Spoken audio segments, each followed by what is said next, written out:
Caso não tenha assistido às partes anteriores desta obra, basta clicar no card acima. E sorrindo assegura: não se preocupem, posso assegurá-los, já os outros 3. Um deles já está aleijado, então vocês... E o mestre do pavilhão Qianlong gargalha e brada: com o governante Zuo cuidando de Huangpu Qingtian, os outros 2,5 não vão ser problema. A classificação das 7 casas vai sofrer grandes mudanças. A cena então se volta para ele saindo. O prota encara os presentes e questiona: algum problema? É mostrada a senhorita Chuchu. Ela indaga: Zuofan, eu quero uma resposta. Você sente falta dos dias que passamos juntos na cidade da Torre Huaiyu?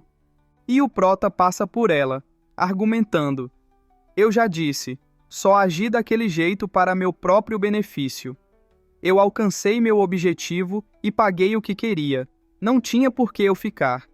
E ela se vira esbravejando: então e aqueles dias, os dias que passamos naquela cabana? O prota olha para ela sorrindo e afirma: era tudo atuação. Você acha que aquela brincadeira de casinha foi real, se eu não tivesse sacrificado alguns dias da minha juventude?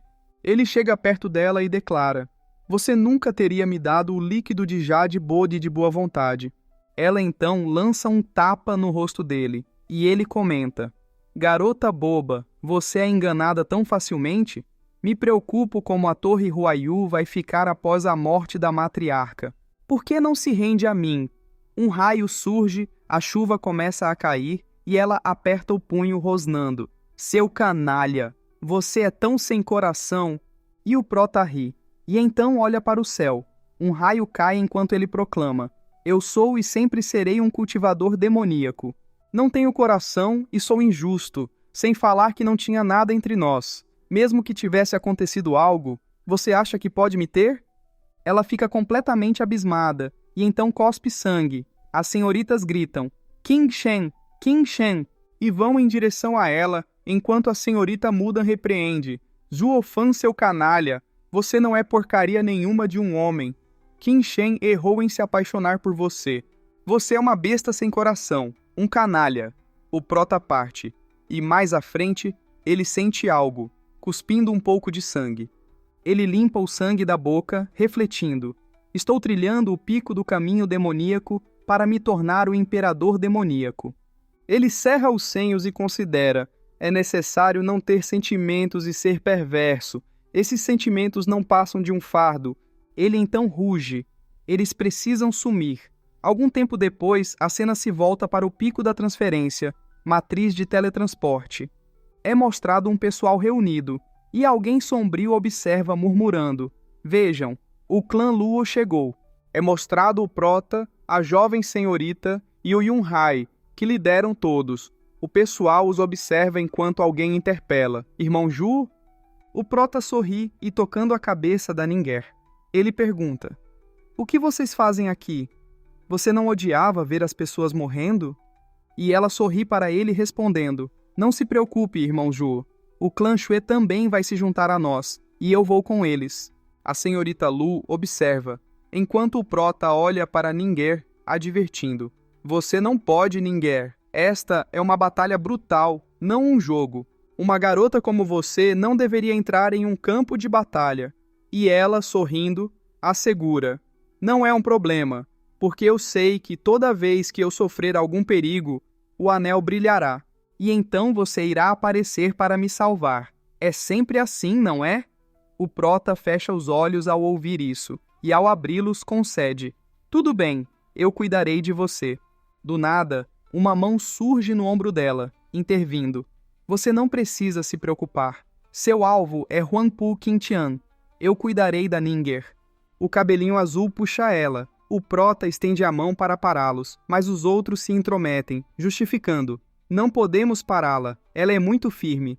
Mas não se preocupe, seus irmãos e o jovem mestre Xie irão cuidar dela. E o cabelinho azul confirma: beleza, vamos, não dê problemas a ele. E o cara continua garantindo: então, ela não vai ficar em perigo. E o prota observa-a partir, fechando o punho. Ele então se vira e fecha os olhos. Ao abri-los, ele ordena: cuidem bem dela e tenham a certeza de que nada acontecerá.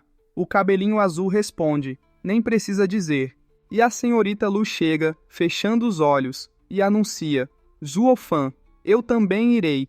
E o prota questiona, por quê?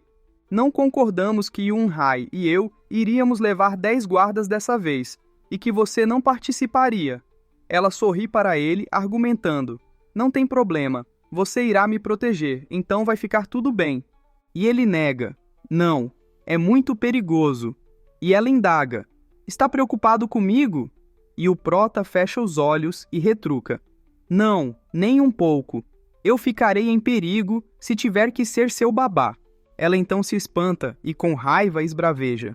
Você disse que protegeria a ninguém, enquanto que eu não posso ser um fardo? O que diabos há com você? Ela então se espanta observando e deduzindo. É como se ele tivesse isolado seu coração. Ele é como um herói orgulhoso, desejando suportar tudo sozinho. Isso é de quebrar o coração. E alguém anuncia, as 7 casas estão aqui. O prota olha para trás. É mostrado algumas bandeiras chegando e são mostradas as 7 casas, com o estado regente na frente. A senhorita Chuchu olha para o prota. Ele vira o rosto e ela morde o lábio de raiva, concluindo, a matriarca tinha razão. Esse homem está morto por dentro. Ele não é digno de nenhuma mulher no mundo. E alguém grita, o Marechal Dugo chegou. O prota observa. E o Marechal gargalha e provoca. Garoto estava preparado para aparecer e salvá-lo naquele dia. Mas você já tem uma habilidade divina. Você a escondeu tão bem que até conseguiu me preocupar. E o prota se espanta e pergunta, o Marechal também estava lá? E o Marechal confirma, claro, no dia que Huangpu Qingtian mostrou sua habilidade, estive com receio de que você caísse numa armadilha, então estive observando pelas sombras. E partindo brinca, não imaginei que vocês dois fossem tão monstruosos. Me preocupei por nada. Ele gargalha e conclama, certo, vamos, é hora de começar. O prota então olha para Yun-hai. Alguém aparece, é o Dong Tianba. Ele observa a família Luo se espantando.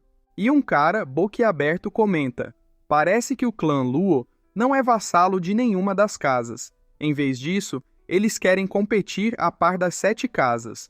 Outro observa, porém, isso é um desafio à autoridade das 7 casas. Será que serão capazes de lidar com eles?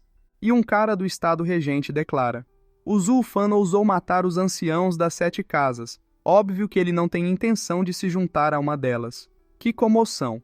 O mestre do estado regente observa, e é mostrado alguém chegando e eles cumprimentam. Ó, você chegou no topo tão cedo assim? É mostrado Zhuge Shangfeng que chega, indagando. No fim, você ainda seguiu os desejos dele? E o Marechal questiona a si mesmo. Por que ele está aqui? O prota encara-o, e ele passa pelo pessoal do estado regente. O mestre Leng observa-o, refletindo. Apesar de me chamarem de inventor inusitado, há 2 pessoas que não consigo decifrar. Uma delas é Zhuge Changfeng. Ele então chega perto do prota. O prota encara ele e ele indaga. Você pensou bem nisso? Ou você se deixará ser levado pela tempestade? A senhorita Lu fica tão desconcertada que os peitos dela ficam tortos ao olhar para o Zhuge Shangfeng. Todos observando a cena, ficam boquiabertos, conjecturando. O clã Lu tem uma conexão com o primeiro dos 4 pilares, Zhuge Shangfeng. E o mestre Leng assegura, não se preocupe, mestre do estado, Zhuge Shangfeng é diferente de Dugu Zantian. Ele é pragmático. Mesmo que seja de sua intenção se aproximar do clã Luo, será apenas pelas habilidades de Zuofan. Assim que Zuofan estiver fora do jogo, eles cairão igual dominós. E o mestre do estado regente declara, isso faz com que este debate esotérico tenha uma importância primordial para pisar nesse fedelho até a morte. E o mestre Leng pensa, o único que pode alcançar esse feito é... Ele olha para o jovem mestre e sorri, enquanto o prota, com os braços cruzados, olha para o Zhuge Shangfeng e retruca. Primeiro-ministro, e se o clã Lu já for o olho dessa tempestade? E o primeiro-ministro Zhuge responde, eu confio no seu julgamento. Está tudo bem, desde que você não seja forçado a isso. Estou ansioso para ver o dia que o governante Zhuo alcance suas ambições. O prota fecha os olhos. e o primeiro-ministro vai em direção ao marechal.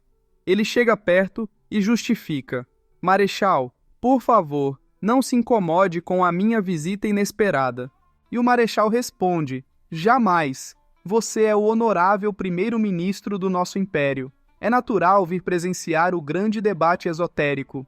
E o primeiro-ministro Juge ri e provoca: Marechal, não fique tão nervoso. Ao passar pelo marechal, ele comenta: Estou aqui sem motivos, apenas por tédio. Nem pense muito na minha visita. E o marechal pensa: Acha que eu acreditaria em suas palavras? Ele olha para trás, refletindo. Zhuge Changfeng sempre foi astuto. Como ele viria aqui sem um motivo? Deve ter alguma conspiração, mas agora não é hora de prestar atenção nisso. Ele pigarreia e, estendendo a lança, ele anuncia: Pela graça de Vossa Majestade, o debate esotérico vai permitir que os membros de cada clã, abaixo de 30 anos, participem. Ninguém mais velho que isso será permitido a entrar. Se não obedecerem, serão cortados por mim. Ele estende a mão para o alto e proclama: Quanto às regras específicas, elas serão explicadas rapidamente por um dos dragões divinos, a flauta de jade e espada divina, Fang Qiubai. O mestre Fang estende a mão para o alto. Algumas pérolas aparecem. Ele comanda-as, jogando-as para longe. Ele acerta algumas partes da matriz. Uma energia surge e o primeiro-ministro Zhuge identifica: teletransporte de 8º grau do exército, pedras elementais nacionais. E o mestre Fang confirma: é isso mesmo. Ele faz um gesto com o dedo, explicando: é realmente o tesouro passado pelos ancestrais imperiais, as pedras elementais nacionais. É mostrado outros locais. Um tigre fica confuso ao observar o outro lado do portal.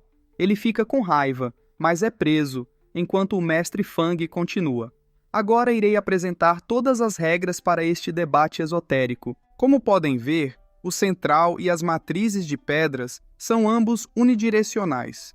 Vocês logo entrarão no meio da matriz, e então eu irei mandá-los para o local da batalha final. Mas para retornar, o único caminho é pelas pedras elementais nacionais. E um cara do clã Lu olha para o lado e questiona: essas pedras não possuem uma matriz de teletransporte. E como vamos retornar? E o outro confessa: ah, eu não entendo. E o mestre Fang explica: as 5 pedras nacionais elementais são de mão única, do local da batalha final até aqui. Para ativá-las, você não apenas precisará encontrar essas pedras, como também as chaves. Ele levanta 2 dedos, adicionando: porém, cada matriz tem uma chave Yin e Yang que devem ser combinadas para retornar, e a ordem da sua matriz vai determinar a sua colocação.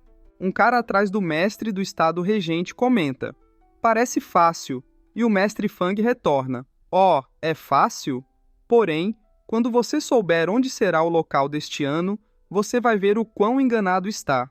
E sorrindo revela: dessa vez o campo de batalha será a Montanha da Fera Soberana. O pessoal se espanta completamente e exclama: a Montanha da Fera Soberana?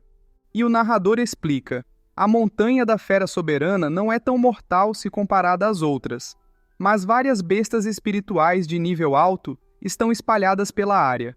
Muitas bestas de 5º e 6º nível existem lá, por isso o nome Montanha da Fera Soberana. Até mesmo peritos no reino celestial e divino têm dificuldades em procurar por algo naquele lugar. Nem mesmo é mostrado os 7 dragões e uma fênix, e o prota com os braços cruzados indaga: e então? O mestre Fang prossegue: óbvio, nenhum perigo vem do nada. O campo de batalha será mais difícil dessa vez. E então, como recompensa, escondi 5 pílulas espirituais de 8º grau. A pílula sacro transbordante. E esta é a chance para vocês conseguirem nas... O prota sorri e o Qin Tian também. E o narrador explica: as pílulas sacro transbordantes são tesouros para peritos do reino divino, ou para aqueles que almejam se tornar um. Podem ser consideradas umas das, ou se não, a mais rara pílula de toda Tianyu. Mesmo que você fosse parte das 7 famílias, não é garantido que consiga uma. Apenas uma pílula vai te permitir se tornar um perito do reino divino sem sofrer nenhuma consequência. Se um perito do reino divino consumir uma, sua alma será várias vezes fortificada. E o líder do estado regente ordena: Qin Tian. E o Qin Tian responde: não se preocupe, essas pílulas serão minhas. O mestre do estado regente olha para ele. A cena então mostra o Zhuge Shangfeng comentando: o velho realmente apostou tudo dessa vez. Ele fica com um olhar sombrio e acrescentando: parece que ele está ansioso para começar as coisas. E o mestre Fang anuncia: então, e uma explosão de poder surge enquanto ele ordena: jovens, hora de partir. A matriz se energiza e o pessoal começa a adentrar. O prota olha para trás e alerta: essa matriz é aleatória, então definitivamente vai nos separar. Não importa o que aconteça, nos encontrarmos é a prioridade.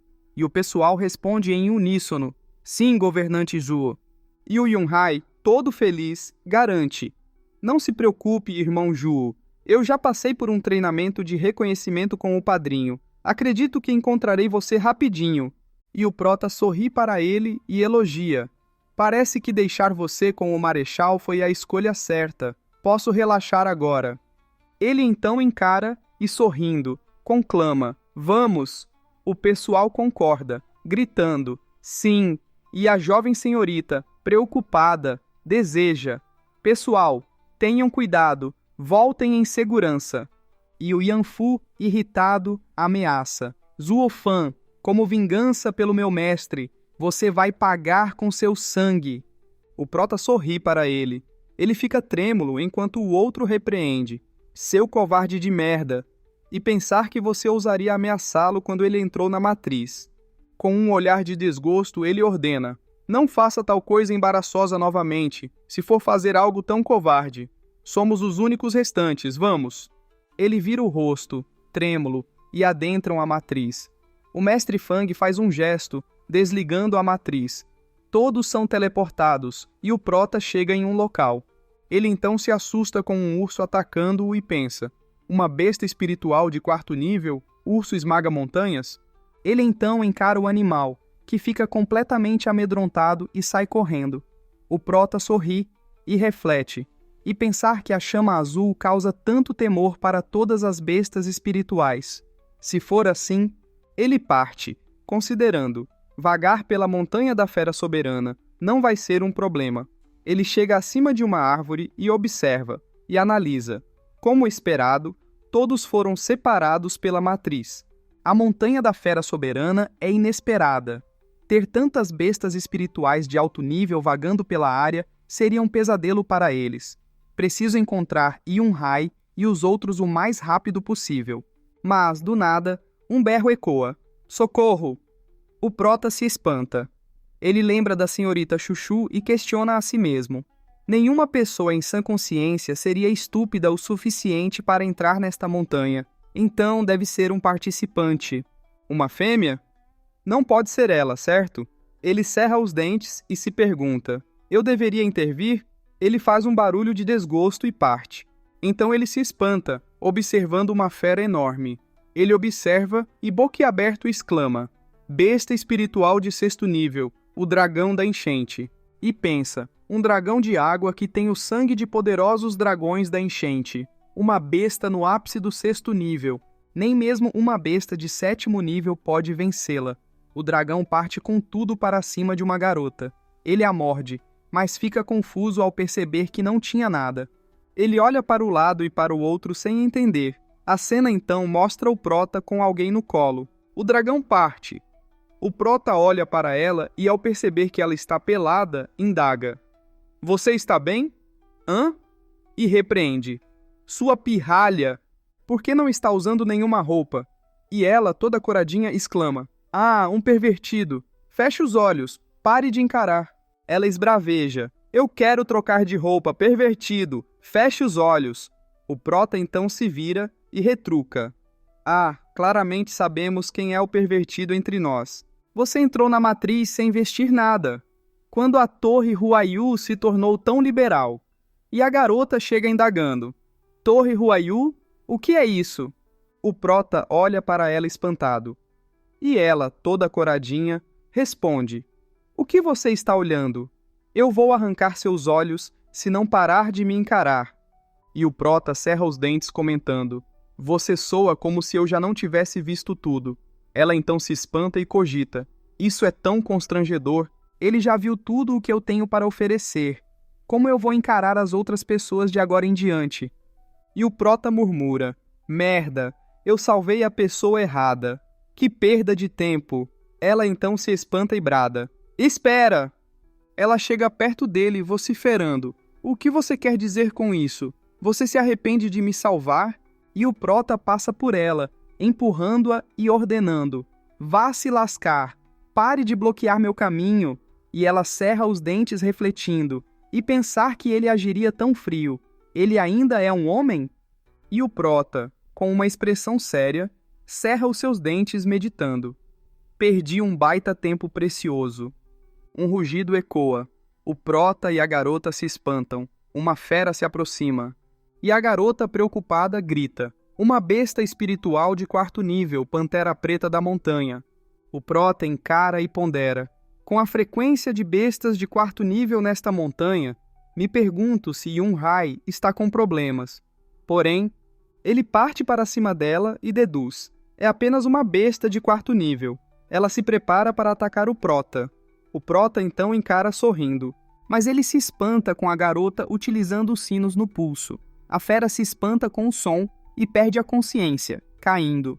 Ela então chega perto do prota e o prota olha para ela analisando. Essa é nova, nunca vi alguém lidar com uma besta da montanha de forma tão estranha. E declara: e pensar que você tivesse tal potencial. E ela protesta: não se acha o maioral e para de comentar sobre minha habilidade. Até parece que você seria o todo-poderoso. Você não passa de um cultivador no forjamento de ossos. Não sei se você se emburrou de medo ao ver a besta, ou se é apenas idiota. E pensar que você correria para sua morte desse jeito. E o prota sorri afirmando: eu com medo? Não sei quem entre nós estaria gritando por ajuda enquanto estava na água com a bunda de fora. E ela cora, fechando os olhos e clamando: como você pode usar isso como comparação? Aquela coisa era uma besta de 6º nível.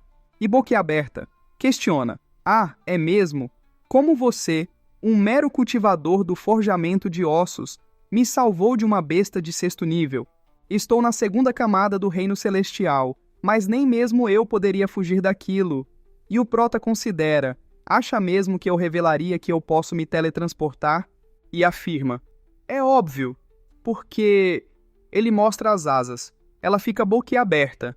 E ele sorri revelando: eu sou mais rápido. E ela conclui: entendo, uma arma espiritual de 6º grau?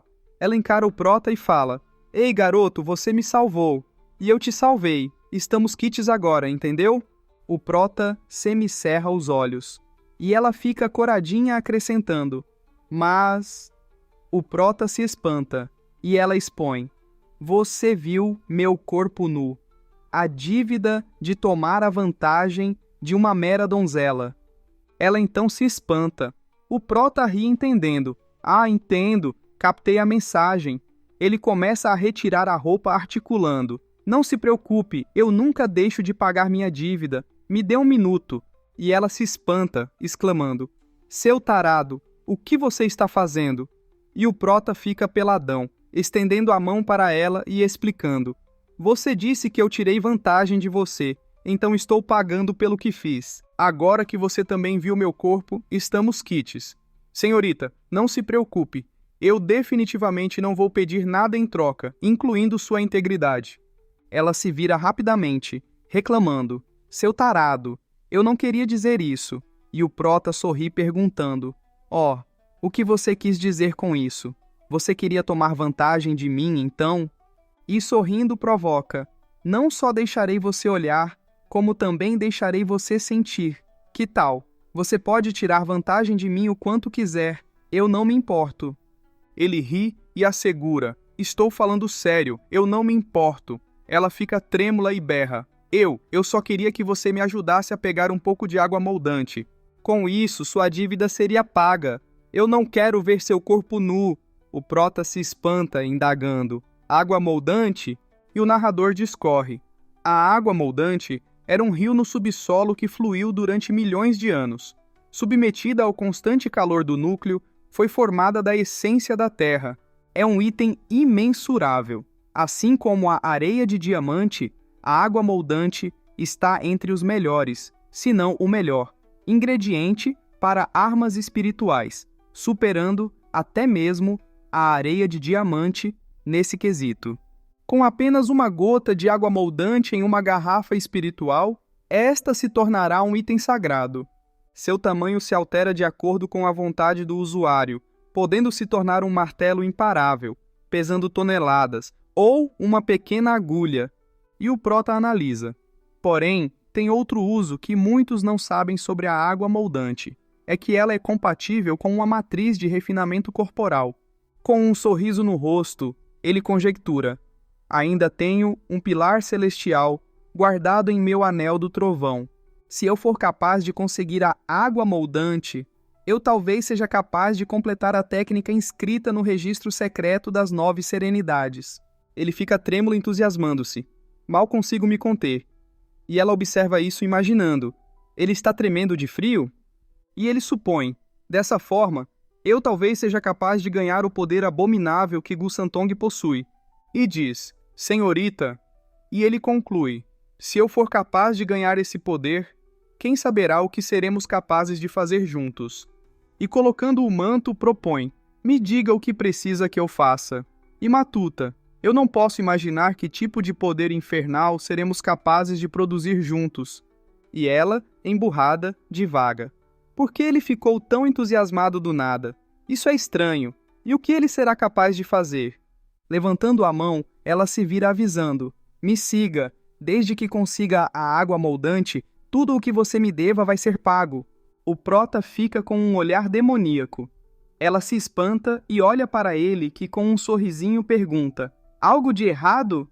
E ela responde, nada, deve ter sido o vento. E o prota confirma, ah, é mesmo? Então vamos. E conclui, mais outra idiota caiu na minha armadilha.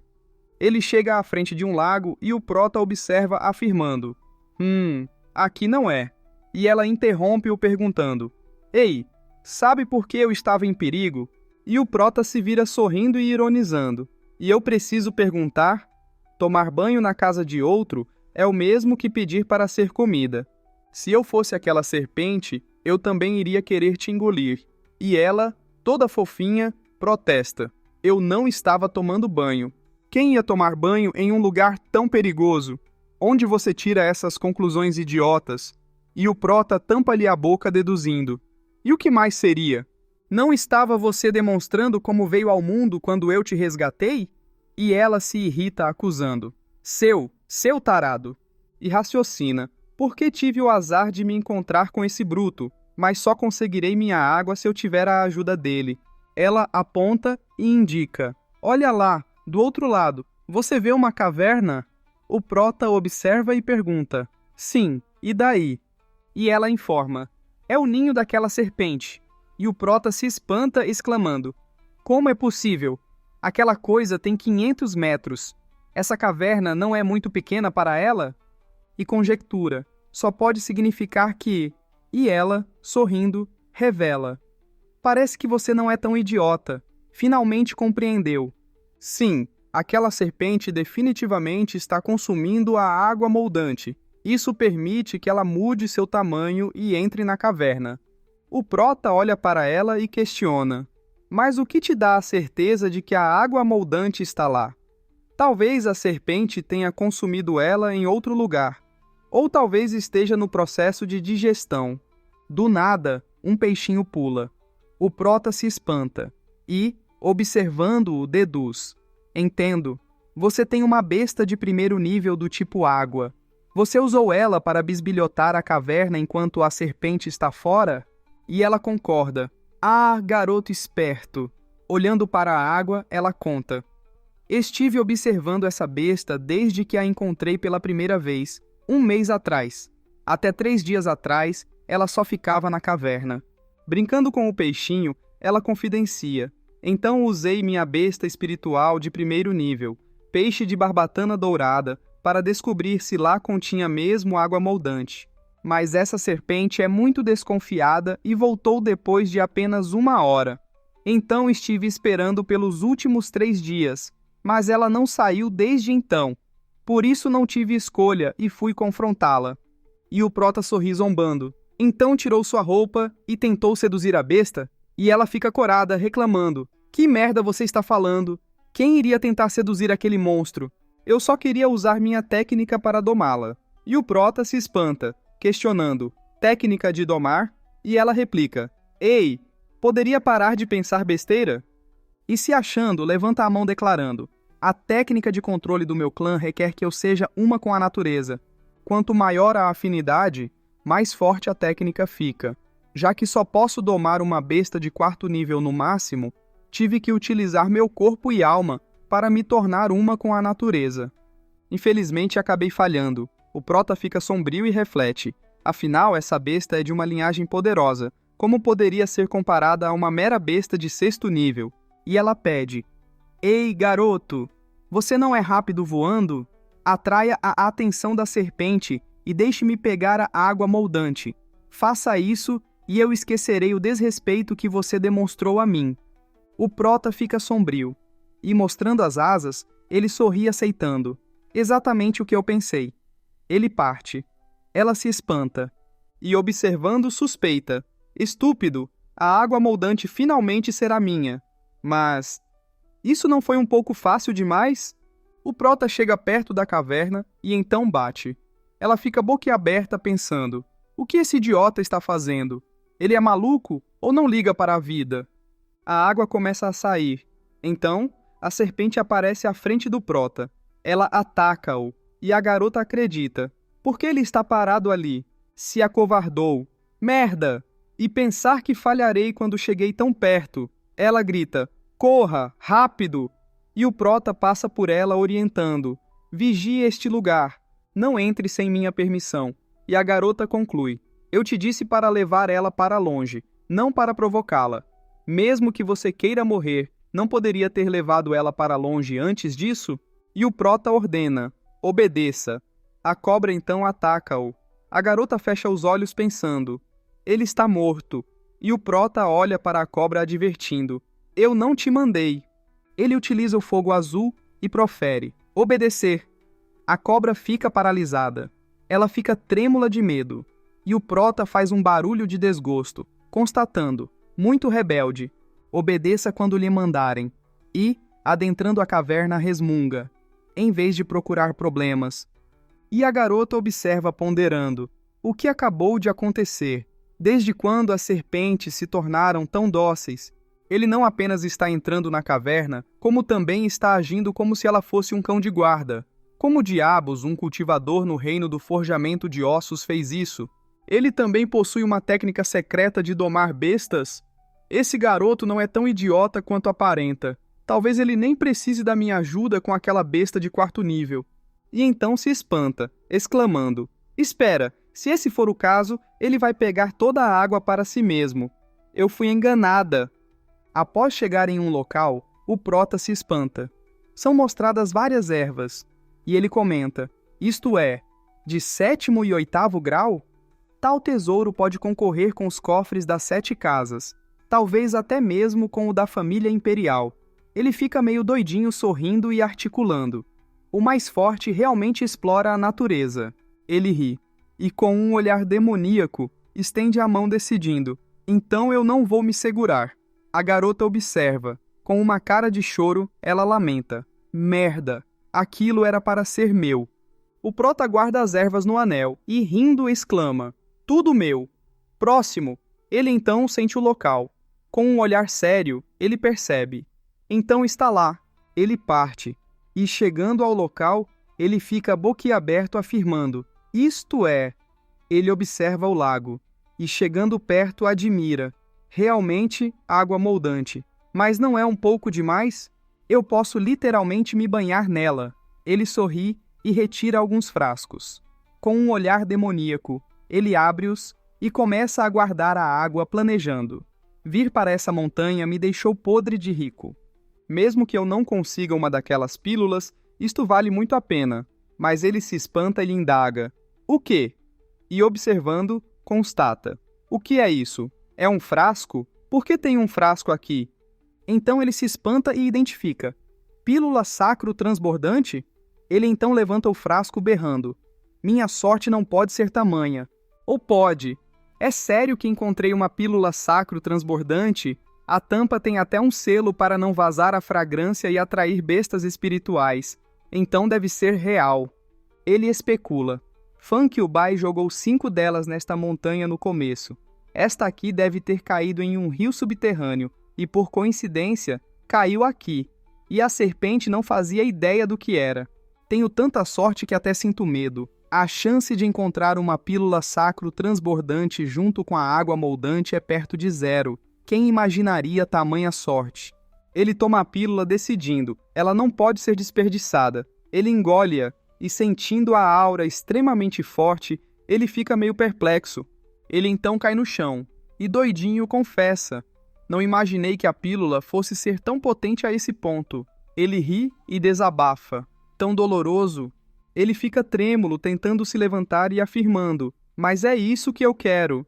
Ele toca o rosto sorrindo e determinando: óleo divino do vazio, segunda forma.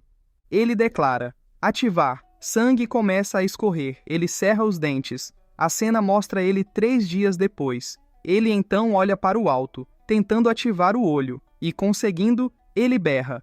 Um poder enorme sai de dentro da caverna, e ele observa analisando: o poder de quebrar o espaço. Esse é o segundo estágio do olho divino do vazio, aniquilação do vazio. E ele gargalha, comemorando: incrível! Agora me tornei invencível. Com o poder do segundo estágio, mesmo que eu seja preso em uma matriz ou espaço, não terei nenhum problema em escapar. Mas ele sente algo, estranhando. Hã? E deduz: gastei muita energia para ativar o segundo estágio. É melhor que eu me recupere primeiro. A cena então mostra um tempo depois. Ele sai da caverna voando e pondera: quem imaginaria? Eu salvei aquela mulher irritante e a natureza me recompensou com uma farta colheita. Preciso repensar a minha abordagem e ser gentil de agora em diante. Ele continua em frente gargalhando, mas ele se espanta com a garota que, estendendo a mão, ordena: me dê. E o prota questiona: dar o quê? E ela exige: a água moldante e aquelas plantas. Acha que eu sou idiota o bastante a ponto de não notar o que você fez lá dentro? Sorte sua que sou uma mulher com princípios, então te deixarei ir. De acordo com a lei do mundo de cultivação, metade é minha por direito. E o prota faz barulhos de desgosto rejeitando: senhorita, nesse caso, eu terei que recusar sua proposta. Você disse que me dar metade é justo, mas por que eu faria isso? E ela se irrita reclamando: seu bastardo, já que você me salvou, eu não iria argumentar com você e até mesmo dividiria os tesouros, mas parece que você não sabe quando ceder. E o prota analisa: segunda camada do reino celestial, e alerta: senhorita, cultivo não é tudo. Assim que lutarmos, seu destino estará selado. E ela ataca, esbravejando: seu desgraçado convencido, chega de besteira. Você pode ter domado uma besta espiritual de 6º nível, porém eu não sou uma besta espiritual. Pare de tentar me assustar. Não irá funcionar. O golpe dela passa no vazio. Ela se espanta. O prota segura a mão dela. Ela faz força e berra, suplicando: você está quebrando meu braço. Me deixe ir. Me solta. O prota então a solta. Ela se espanta e vai para longe. Boquiaberta, ela olha para trás conjecturando: como ele fez isso? Claramente ele está na 9ª camada do reino do forjamento de ossos. E ainda assim ele me passou em ambos força e velocidade. Isso não faz sentido. Ela cerra os dentes e conclui: ele é um monstro. Estendendo a mão, ela sente: ele não passa de um monstro sanguinário. O prota encara ela meio confuso. Algumas bestas aparecem, e o prota sorri observando: você até que é um pouco boa, isso eu tenho que admitir. Não se vê isso todo dia. Uma dama com 3 bestas espirituais de 4º nível. E ela ri vangloriando-se. Está com medo? Ainda se vangloriando, ela profere: é tarde demais para ter medo, mas se sua desculpa for sincera o suficiente e você me der tudo, Talvez eu poupe sua vida miserável. Até mesmo esquecerei dos acontecimentos passados. O prota esboça um sorriso e, rindo, indaga: de onde você tirou a ideia de que eu estava com medo? Abrindo os braços, ele profere: não está esquecendo de uma coisa? De como aquela besta de 6º nível agiu perante mim. Estava mais manso que um filhote de gato. E você acha que meras bestas de 3º e 4º nível vão me amedrontar? Ele ri. Enquanto a garota aperta o punho, ela vocifera: seu, pare de blefar. Quem sabe o que você realmente fez com aquela serpente venenosa? Não deve ser muito diferente da minha técnica de domar. Deve atacar a alma. Porém, essas 3 bestas espirituais de 4º nível estão domadas e também se encontram conectadas à minha alma. Então, minhas ordens são absolutas. E brada: domá-las é algo impossível. O prota sorri para ela, provocando-a: vamos testar? E ela se irrita esbravejando: vocês 3, ataquem-no. Mostrem para ele o quão fortes nós somos. O prota sorri para as bestas e, mostrando a chama em seus olhos, faz com que as bestas comecem a tremer de medo. Ela então se espanta e as bestas recuam. E ela observa, gritando: pessoal, voltem! Por que vocês estão fugindo? Ela então fica com medo. O prota aparece demoniacamente atrás dela, sussurrando: parece que se conectar a uma besta espiritual não é tão incrível assim, hein? Principalmente visto como os 3 correram pela vida. Você, como mestra deles, deveria sentir o mesmo medo que eles. Ela fica trêmula, sentindo a aura demoníaca, e indaga: você, quem diabos é você? O prota então se vira e, estendendo a mão, declara: no futuro, este mundo estará sob meus pés. Ele parte gargalhando, e ela reflete: como Tian Yu pode ter alguém tão aterrorizante como esse homem? Ela fica completamente trêmula enquanto uns caras aparecem atrás dela. Eles berram: Lianer, você está bem? Senhorita, está tudo bem? E ela se vira para eles, cerrando os dentes e ordenando: irmão, Tian Yu não deve ser provocada. Vamos nos apressar e sair deste lugar. Ela então desmaia. Os 2 se espantam e um deles a agarra, exclamando: Lianer! E o outro grita: senhorita! E um deles questiona: o que ela quis dizer com isso? A cena então se volta para uma caverna. Uma fogueira é acesa e o velho observa e comenta: jovem mestre, a senhorita apenas desmaiou pelo choque. Você não precisa se preocupar. E o cara argumenta: então como ela simplesmente desmaiou assim? Conheço minha irmã desde o nascimento.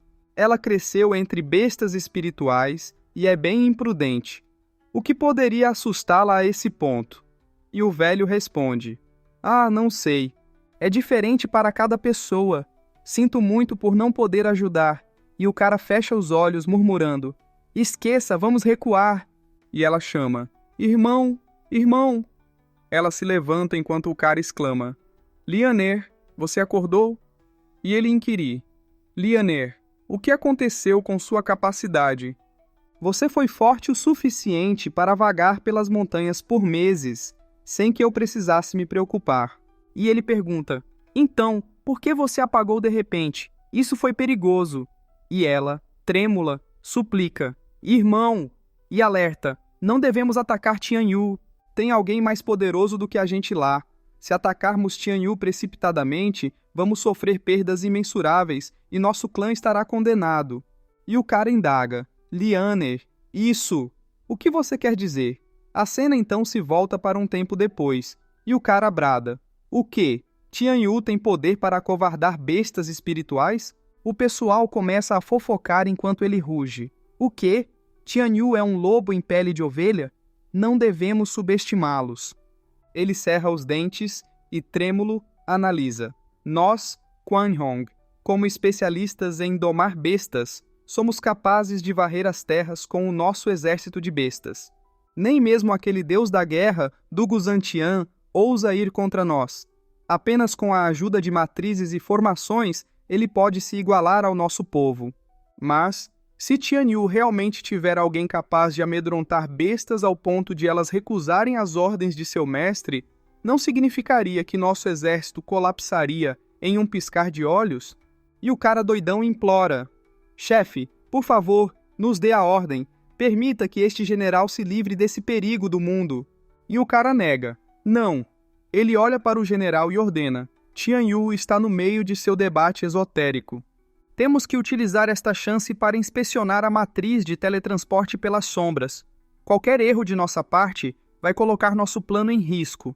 E ela questiona. Irmão, você ainda planeja continuar o plano? Mas aquele cara... E o irmão dela fecha os olhos afirmando.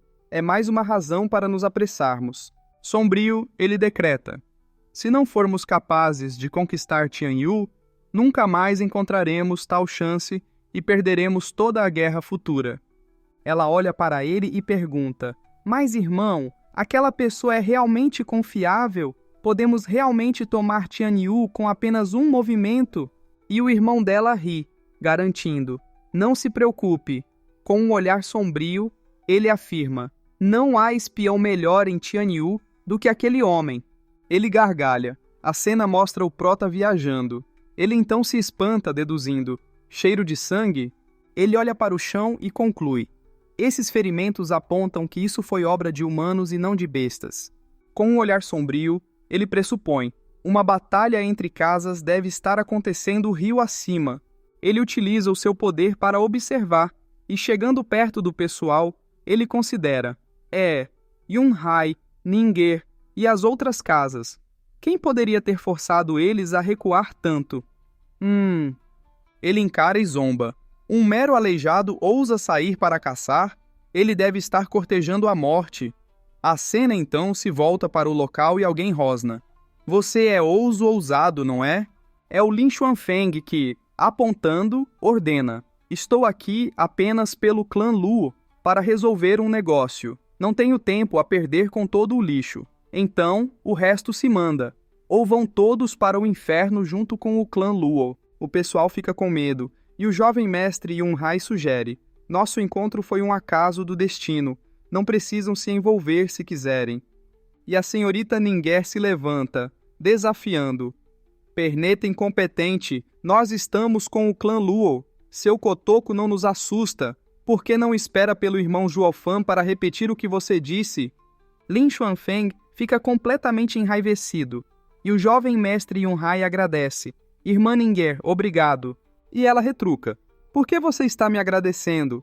Já que o irmão não está por perto, deixe que esta irmã cuide de você. O pessoal atrás dela fica incrédulo e pensa. Pirralha! Como ela tem a cara de pau de dizer que vai cuidar de alguém quando ela mesma está sendo cuidada. Além disso, o jovem mestre Luo e seus guardas são mais fortes do que a gente. Como poderíamos protegê-los? E o jovem mestre Yunhai fecha os olhos, concordando. Estou grato pelo que disse, irmã Ningguer, mas... Com um olhar sombrio, ele sorri, propondo. É melhor que eu cuide de você no lugar do irmão Zhuofan. E ela aceita. Está bem. E mostrando o anel, acrescenta. Acredito que, quando estamos em perigo, o irmão Zhuofan definitivamente irá nos encontrar e nos proteger. E o jovem mestre Yunhai observa, lamentando. Como podemos depender do irmão Zhuofan o tempo todo? Irmã Ningguer, oh, quão ingênua você é! E um dos caras da Floresta Feliz interpela. Jovem mestre Lin, nós! E o Lin Xuanfeng, sombrio, insulta. Pirralhos ignorantes, e ordena. Matem-nos, matem todos. O jovem mestre se espanta e a Ningguer fica preocupada. Eles então partem doidões para cima. E o jovem mestre Yunhai fica sombrio, planejando. O que faremos? Estamos em desvantagem. Eles nos superam em números e possuem a vantagem da força. Seja o terreno ou os números, nenhum deles está ao nosso favor. Para sobreviver, só podemos avançar, senão morreremos todos aqui em vão. E ele brada. Pessoal, todos para cá. Não tem algo que desejem proteger, mesmo que tenham que entregar suas vidas por isso? Ele se vira e grita. Eles podem estar em maior número, mas não sabem trabalhar juntos. Eu tenho um plano para que seus amados fujam. Eles vão ficar no centro enquanto formamos um círculo e então avançamos. Nós podemos perder nossas vidas, mas aqueles que ficarem dentro do círculo terão mais chance de sobreviver. Dong Yi olha para sua irmã e o outro insiste. Irmão, Você e Ninger ficarão dentro, eu ficarei ao lado de fora os protegendo. E o outro retruca: que merda você está falando? Você e Ninger é que deveriam ficar seguros. Eu sou o mais velho, é meu dever proteger vocês dois. E o outro ordena: minha irmã, você deve ficar com eles dentro. Não se separe deles, entendeu? E ela implora: irmão, eu não quero que você morra sozinho. E o outro oferece: cunhado, você fica no meio, eu o protegerei. O jovem mestre, sombrio, observa a cena. Ele encara o grupo e a Ninger aperta os punhos, afirmando: Yunhai, eu vou ficar ao seu lado e o irei proteger. E ele ri, recusando: aprecio sua intenção, mas estou no comando, então é mais importante que eu fique na frente. Os dois a puxam, gritando: Ninger, eles são mais fortes do que nós, pare de falar besteira. Ouça seu irmão, apenas fique no meio, nós a iremos proteger. E o outro chega dizendo: jovem mestre Lu, não é seguro que você lidere sozinho, deixe-me o proteger. Porém, ele complementa e pede: se eu falhar durante a missão, por favor, entregue-me a mensagem para o grão-mestre Zuofan. Meu maior arrependimento foi que eu não fui bom o suficiente para ser seu discípulo. E o Yunhai elogia: grão-mestre Liu, você é realmente corajoso. Se não fosse por sua vigilância, provavelmente teríamos sido mortos há muito tempo. Ele olha para o lado e promete: se conseguirmos escapar com vida e nos encontrarmos com o irmão Zuofan, eu definitivamente encontrarei um jeito de ele o aceitar como discípulo. E o grão-mestre Liu complementa agradecendo: obrigado, jovem mestre Luo. Guarde isso para quando sairmos daqui.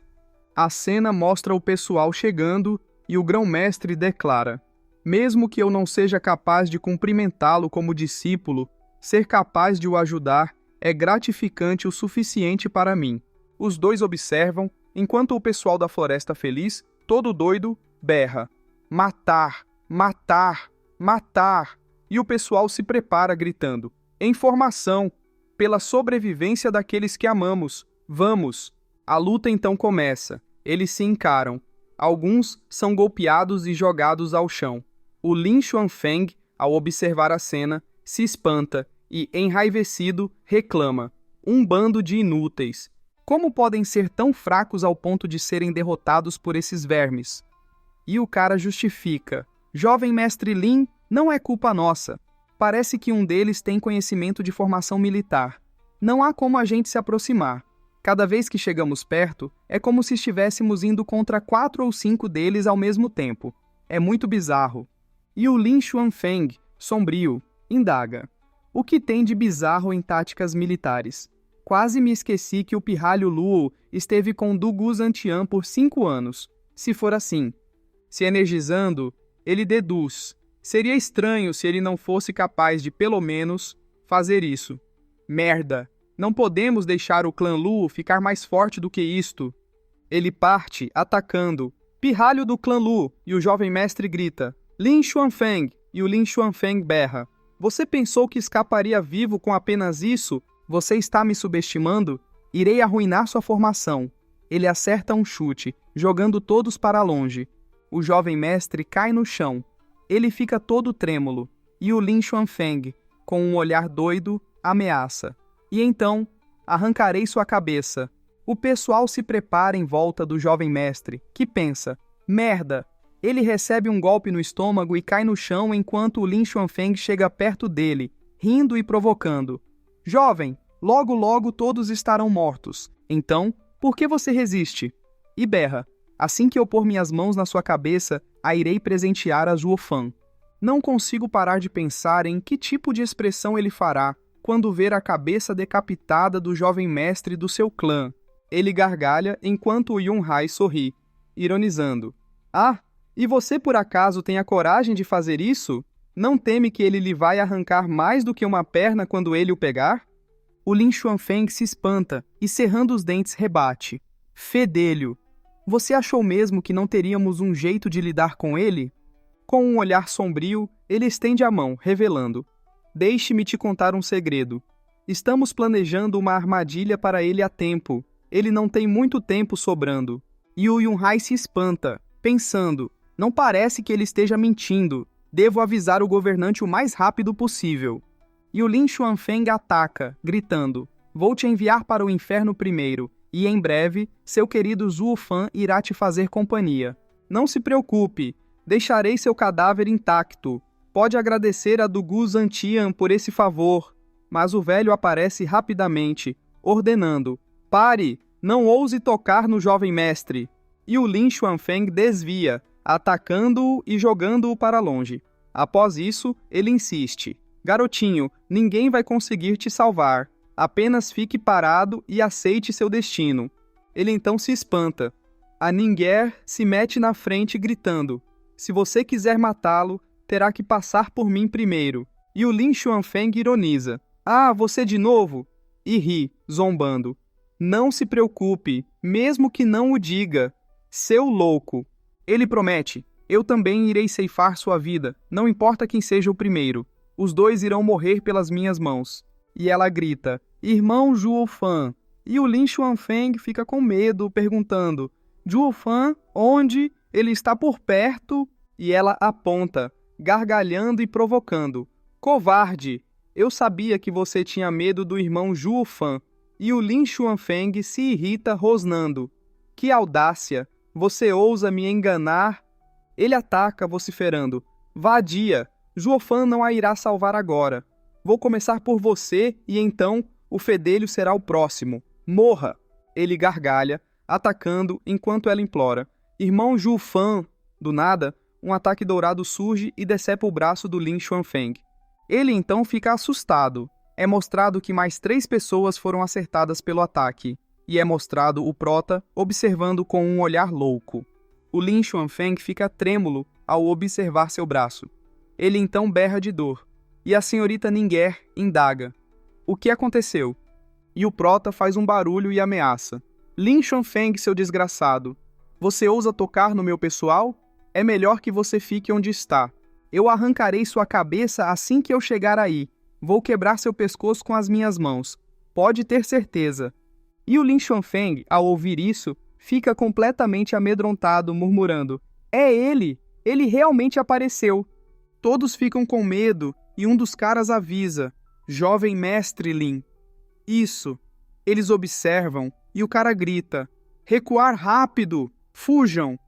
E o jovem mestre Yun Hai observa, elogiando: Como esperado do irmão Zhuo Fan, ele sempre causa o caos para onde quer que vá. Sorrindo, ele comenta: Tudo o que ele fez foi gritar e olha como eles reagem. A senhorita Ningguer fica toda felizinha enquanto o outro cara analisa. Parece que Ningguer caiu ainda mais fundo no abismo. Ela sempre verá Zhuo Fan como um santo em seu coração. Parece que ele sempre aparece em cima da hora quando ela está em perigo. E o outro concorda. Sim, isso definitivamente não é um bom sinal. Um raio roxo surge. O pessoal se espanta e uma explosão acontece. O prota sai em meio à fumaça. Com raiva, ele reclama: Lin Xuanfeng fugiu de novo. Da próxima vez que eu me encontrar com ele, arrancarei sua outra perna. Vou fazer questão de que ele se arraste perante mim. E olhando para o Yun Hai, ele pergunta: Yun Hai Ningguer, vocês estão bem? E ela, mostrando o anel, responde: Não se preocupe, irmão Zhuo Fan, eu estou bem. Eu sempre soube que você apareceria quando eu estivesse em perigo. E o prota sorri, mostrando o anel brilhando. E o Yun Hai informa: Não se preocupe, eu vou dar o antídoto para os ferimentos do grão-mestre Liu. Estou certo de que ele ficará bem. E o prota questiona: Hã? Grão-mestre Liu? E o grão-mestre ri, cumprimentando: Ah, grão-mestre Zhuo Fan. Há quanto tempo? Ouvi muito sobre a sua pessoa. E o prota olha para ele perguntando: O que você está fazendo aqui? Cerrando os olhos, ele questiona: O debate esotérico não era apenas para discípulos que têm até 30 anos. Grão-mestre Liu, quantos anos você tem? E o grão-mestre ri, justificando: Ah, grão-mestre Zhuo Fan, por favor, não me entenda mal. Ele coça a cabeça e explica: Eu não sou um participante. Acontece que eu estava aqui procurando por plantas medicinais. E o prota cerra os olhos, desconfiando: Ah, é mesmo? E o grão-mestre Liu, incrédulo, afirma: Estou falando a verdade. Deve ser o destino que me permitiu me reencontrar com o grão-mestre Zuofan desse jeito. E o prota se vira repreendendo. Pare com isso. Não haja como se fôssemos próximos. Que besteira é essa sobre destino? E o Yunhai intervém. Irmão Zuofan. Ele estende a mão para o prota, explicando. A razão pela qual temos escapado quase ilesos foi porque o grão-mestre Liu esteve nos ajudando. Ele é, na verdade, um benfeitor do clã Lu. Ouvi dizer que ele o admira e queria se tornar seu discípulo. E então, o prota olha para o velho e questiona. Liu Yizeng, depois de tantos anos, você ainda não desistiu disso? E o grão-mestre Liu reafirma. Claro que não. Nunca vi alguém com tais habilidades em alquimia como o grão-mestre Zuofan. Você está no ápice. Tornar-me seu discípulo é o meu desejo.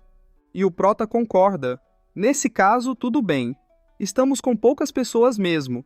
Sua ajuda será vantajosa.